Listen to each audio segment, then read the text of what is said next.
કરી જેવી રીતે માળીએ વાત કરી કે ગઈ વખતની સભામાં હજારોની સંખ્યામાં ભીડ હતી તો આ ખેત મજૂરો દાળિયા લાવ્યા હતા આવું કહેવામાં આવ્યું આજે અમારી માળીએ કીધું અહીંયા કે જો તમારામાં માણસ ઓળખવાની તાકાત હોય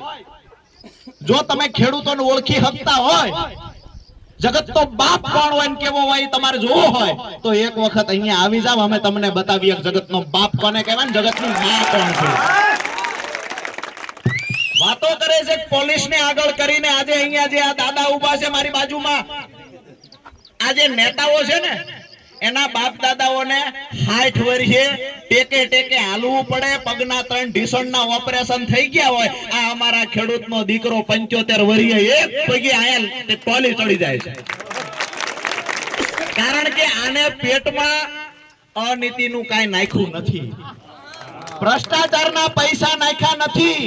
મને તો સાંભળવા મળ્યું કે અહીંયા ચૂંટાયેલા એક બે નેતા ઘંટીઓમાંથી કમિશન લે છે